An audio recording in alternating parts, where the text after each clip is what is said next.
भाइयों, मुंबई के चौराहे पर लाल बत्ती जल जाती है, ट्रैफिक जाम हो जाता है, गाड़ियों की बहुत लंबी लाइन लग जाती है।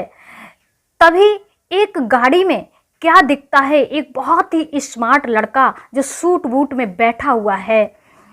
उसी भीड़ में एक लड़की भीख मांगती हुई आ रही है और जैसे उस सूट बूट वाले लड़के के पास में आई और कहने लगी है, बाबूजी मुझे कुछ भीख डाल दीजिए क्योंकि मैं 3 दिन से भूखी हूँ। भाइयों, जैसे उस लड़के ने उस लड़की को भीख मांगता देखा तो उसके आंखों से आंसुओं की धार बहने लगी और सोच में पड़ गया। एकदम से लड़की से पूछने लगा, तुम इस हालत में अरे कैसे आ गई हो? वो लड़की कुछ कह पाती उससे पहले ही वो लड़की भभकारी भर के रोने लगी। कौन है ये लड़की जो उस लड़के को देख के भभकारी भर के रो रही है? और लड़का भी उस लड़की से पूछ रहा है कि तुम्हारी ये कंडीशन कैसे हो गई? दरअसल भाइयों, जो लड़की आज भीख मांग रही है मुंबई के चौराहे पर, वो कभी इसकी प्रेमिका थी। तो कहानी जानते हैं इस वीडियो के माध्यम से। बने रहिए आप हमारे साथ इस वीडियो में। भाइयों, बात करते हैं उत्तर प्रदेश के अमेठी शहर की।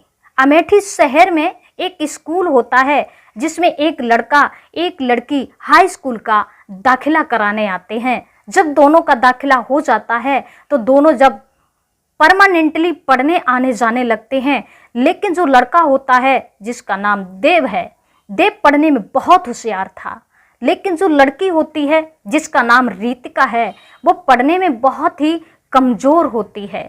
दोनों एक ही क्लास में ही हैं, हाई स्कूल में। तो जब भी टीचर रीतिका से कुछ पूछते हैं तो रीतिका बहुत कमज़ोर थी पढ़ने में, वो ठीक से टीचर के प्रश्न का आंसर नहीं दे पाती थी। तो देव जो होता है वो रीतिका की हेल्प करते हुए आंसर बता देता है। अब इन दोनों में इसी प्रकार से दोस्ती हो जाती है। एक दिन क्या हुआ, जो देव होता है उसे जब टीचर ने क्वेश्चन करने के लिए खड़ा किया और जैसे उससे क्वेश्चन करने को होते हैं, गर्मी की वजह से देव उसी क्लास में मूर्छित होकर गिर जाता है। रीतिका भागी एकदम से चीख करके और देव के पैर धीरे धीरे सहलाने लगती है। 2-4 घंटे के बाद में जब देव ठीक होता है तो देव के दोस्त और टीचर बताते हैं कि रीतिका ने 3-4 घंटे तक बराबर तुम्हारे पैरों को सहलाया है। दोस्ती तो पहले से ही दोनों में बहुत गहरी थी, देव और रीतिका में, लेकिन जब देव ने ये सुना कि 4 घंटे तक रीतिका ने मेरे पैरों को सहलाया, भाइयों वो अब रीतिका से प्यार करने लगता है। ये दोस्ती प्यार में बदल जाती है। क्लास के बाद जो भी देव को समय मिलता था वो रीतिका को पार्क में ले जाता है। दोनों घंटे 2 घंटे अपने बैठ के आपस में बात करते हैं। लेकिन एक दिन रीतिका के पिता रीतिका को देव के साथ में बैठा देख लेते हैं, चुपचाप घर जाते हैं, लेकिन उन्होंने कुछ कहना उचित नहीं समझा। मन में विचार किया कि अगर मैं लड़की से कुछ कहूँगा तो ये मेरे साथ में बगावत कर सकती है। भाइयों, पिता सोच रहा था कि इसका हाई स्कूल हो जाए, उसके बाद में मैं कोई डिसीजन लूँगा। ऐसा ही होता है। रीतिका ने जब उस स्कूल में देव के साथ में हाई स्कूल पास कर लिया तो पिता ने क्या किया, अपनी बेटी रीतिका को अपनी बहन के यहाँ पर भेज देता है। यानी रीतिका अपनी बुआ के घर चली जाती है, वहीं पे रहने लगती है। लेकिन रीतिका की जो बुआ होती हैं, उनकी जेठानी का जो लड़का होता है वो बहुत ही स्मार्ट होता है, बहुत सुंदर होता है। अब रीतिका का उससे दिल का लगाव होना शुरू हो जाता है। 1 महीना 2 महीना गुजर जाता है इसी तरीके से।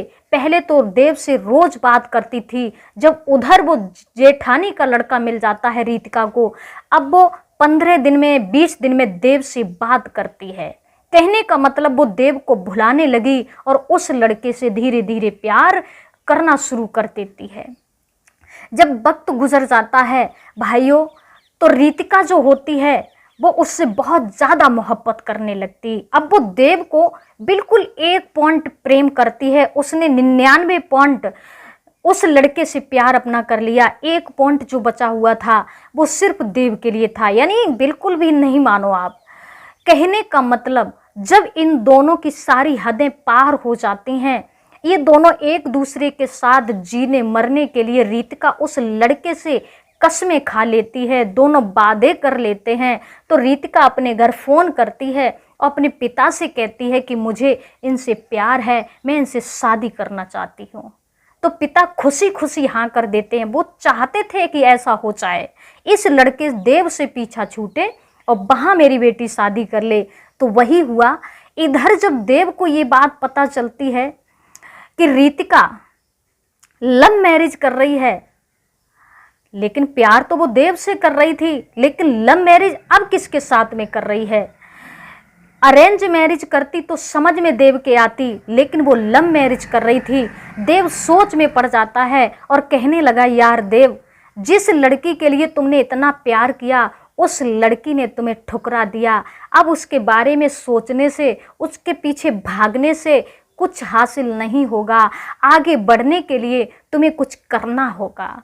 भाइयों, देव ने रीतिका को भुलाने की कोशिश करी, लेकिन कहते हैं ना, प्यार एक ऐसा होता है जहाँ सच्चा प्यार होता है, सच्ची मोहब्बत होती है, तो बेवफा लोग भुला देते हैं। सच्ची मोहब्बत कभी अपने प्यार को भुला नहीं पाते हैं। देव की कंडीशन वही हो गई। वो बहुत कोशिश करता है कि रीतिका को भूल जाऊं, लेकिन रीतिका उसके दिल दिमाग से नहीं निकलती है।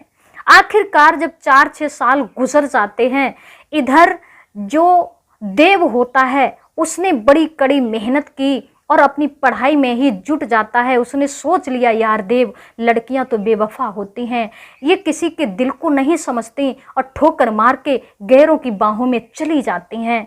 उसी समय भाइयों, जब वो मेहनत से अपनी पढ़ाई करता है तो बीटेक कर लेता है।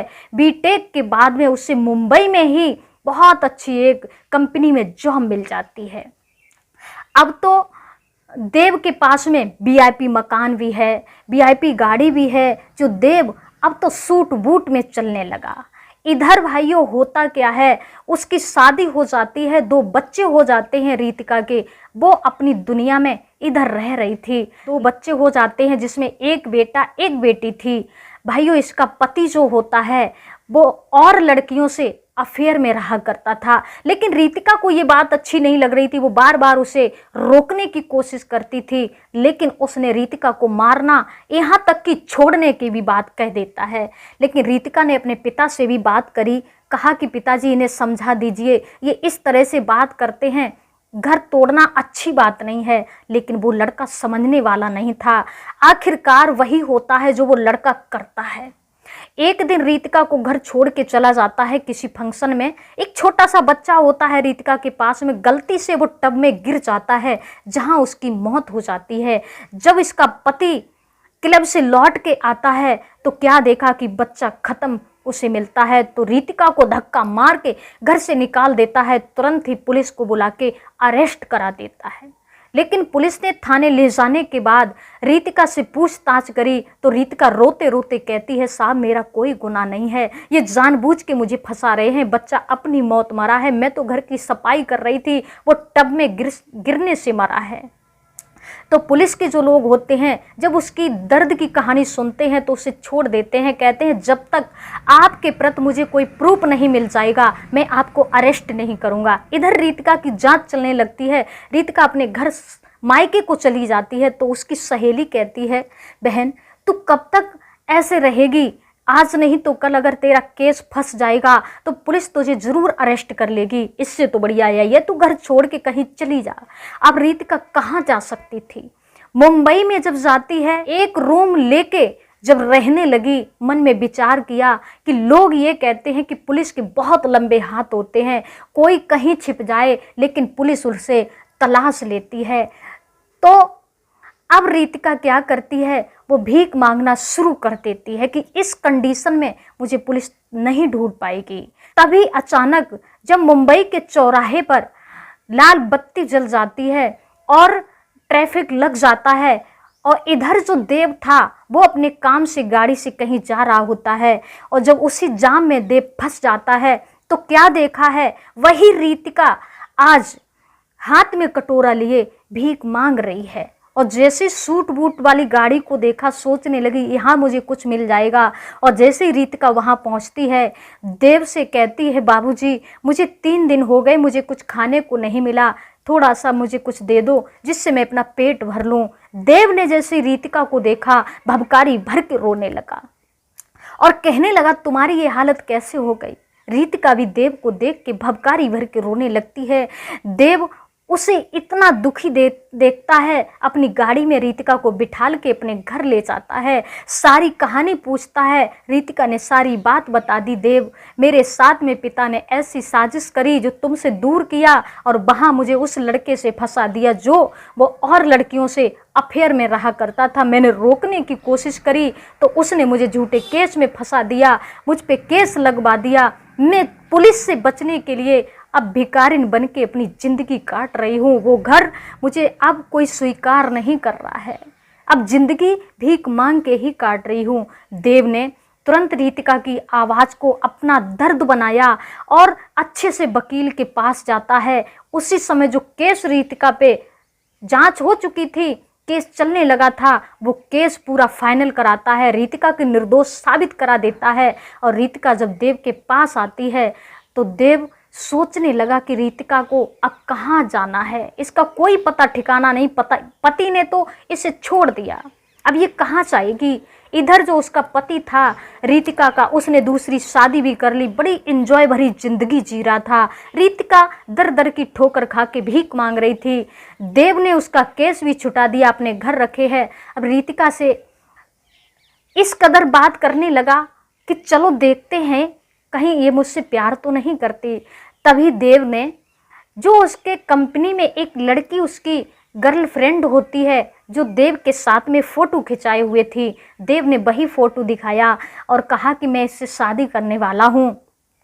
रीतिका थोड़े पल के लिए तो हंस के देव से बात कर रही थी, जैसे उस फोटो को देखा तो भभकारी भर के बैठ के रोने लगी। देव समझ गया इसका मतलब ये आज भी मुझसे प्यार करती है।